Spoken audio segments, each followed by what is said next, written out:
On vous qualifie de chef de file canadien maintenant dans le domaine des nouveaux matériaux. De quoi on parle quand on parle des nouveaux matériaux? Alors, on parle de nouveaux matériaux pour l'électronique, donc de nouveaux matériaux qui veulent en fait offrir de nouvelles solutions pour l'électronique de l'avenir. C'est-à-dire, par exemple, de l'électronique qui est imprimée, de l'électronique qui est produite à bas coût, de l'électronique qui est produite sur de grandes surfaces. Par exemple, en arrière, on a des exemples d'applications possibles. Donc, pour être plus spécifique, je m'intéresse à l'électronique organique, n'a rien à voir avec la biologie. Ça veut dire tout simplement qui en fait a à voir avec des molécules qui sont à base de carbone. Donc, moi, j'ai mes molécules, je les tout comme du sucre dans l'eau. Donc, je prends mes molécules, je les mets dans un solvant et ça fait un encre moléculaire qui va dans des imprimantes à jet d'encre qui peuvent imprimer les circuits qu'on voit là derrière.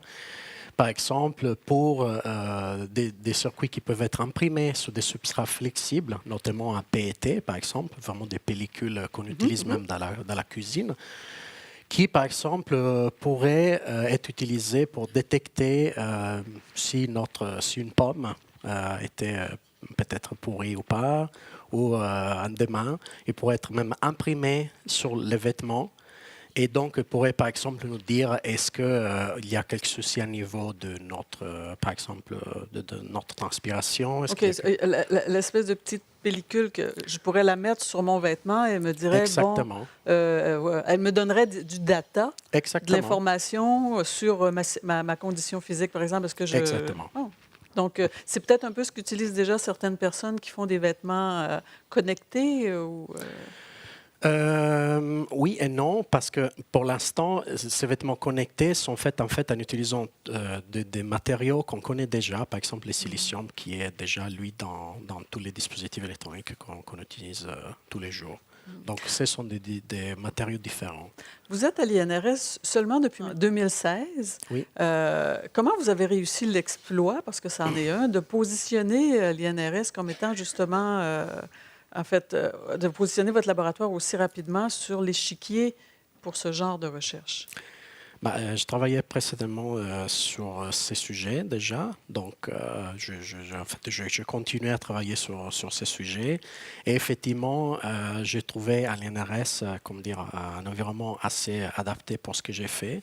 Moi, je m'intéresse, disons, mon métier, c'est le physicien, je fais des mesures fondamentales, mais effectivement, tout ça peut être appliqué immédiatement, des retombées immédiates, on peut dire, sur l'électronique. Est-ce que c'est déjà le cas? Est-ce que depuis 2 ans, vous avez déjà réussi à concrétiser des...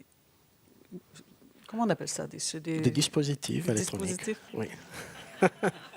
Et qui peuvent avoir qui ont déjà des applications utilisables, Oui, par exemple. donc j'ai déjà concrétisé ça, par exemple par des dispositifs qui peuvent détecter, disons, la lumière à très haute vitesse, donc qui ont des performances qui sont tout à fait comparables à l'état de l'art par des dispositifs qui sont au silicium, donc des dispositifs qu'on peut acheter tout à fait, ou par exemple, il y a aussi une autre application sur laquelle je travaille couramment, ce qui est en fait celle d'utiliser ces matériaux pour extraire de l'électricité lorsqu'il y a une différence de température, par exemple, dans le bout de ces matériaux. Donc, il faut qu'il y ait un lien entre la recherche et la réalisation de quelque chose qui est utilisable rapidement. Oui. Parce qu'on en a besoin. Ça évolue très, très vite. Oui, évidemment, ça évolue très, très vite. Effectivement, comme je disais, je trouvais un environnement qui était absolument favorable parce que au Canada, je peux travailler avec beaucoup d'entreprises directement. Donc, je peux effectivement appliquer tout de suite ce que j'ai fait. Parce que c'est une des choses que je remarquais dans votre dossier de candidature. Votre CV, votre curriculum vitae vous aurait permis de choisir une université américaine, une université européenne, une université à travers le monde pour faire vos recherches. Vous avez choisi l'INRS. Alors, ils doivent être très contents.